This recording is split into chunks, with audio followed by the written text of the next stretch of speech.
भारताचे नवे सरन्यायाधीश म्हणून न्यायमूर्ती सूर्यकांत यांचा 24 नोव्हेंबरला शपथविधी।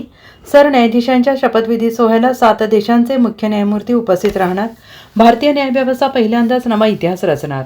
भारताचे सरन्यायाधीश म्हणून न्यायमूर्ती सूर्यकांत सोमवारी 24 नोव्हेंबर रोजी शपथ घेणार आहेत।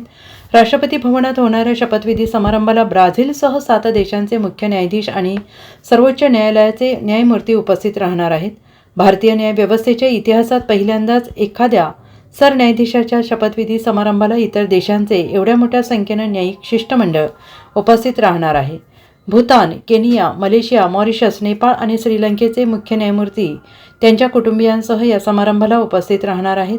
विद्यमान सरन्यायाधीश भूषण गवई यांचा कार्यकाळ उद्या 23 नोव्हेंबर रोजी संपत आहे।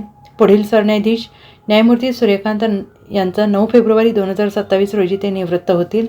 त्यांचा कार्यकाळ सुमारे 14 महिन्यांचा असेल। राष्ट्रपती भवनात होणाऱ्या शपथविधी समारंभासाठी निमंत्रणे तयार करण्यात आलेली आहेत। न्यायमूर्ती सूर्यकांत यांचे संपूर्ण कुटुंब हिसारमधील पेटवाड गावात राहते। त्यांचे मोठे भाऊ मास्टर ऋषिकांत हे त्यांच्या कुटुंबियांसह गावात राहतात, तर दुसरा भाऊ हिसार शहरात राहतो, तिसरा भाऊ दिल्लीत राहतो। सूर्यकांत यांच्या व्यतिरिक्त त्यांचे 3 भाऊ ऋषिकांत, शिवकांत, देवकांत यांना या कार्यक्रमात सहभागी होण्यासाठी आमंत्रित करण्यात आलेले आहे। मोठे भाऊ मास्टर ऋषिकांत यांनी सांगितले की संपूर्ण कुटुंब 1 दिवस आधी दिल्लीला रवाना होईल आणि हरियाणा भवनात राहतील। Bureau report, SBN Marathi, Delhi.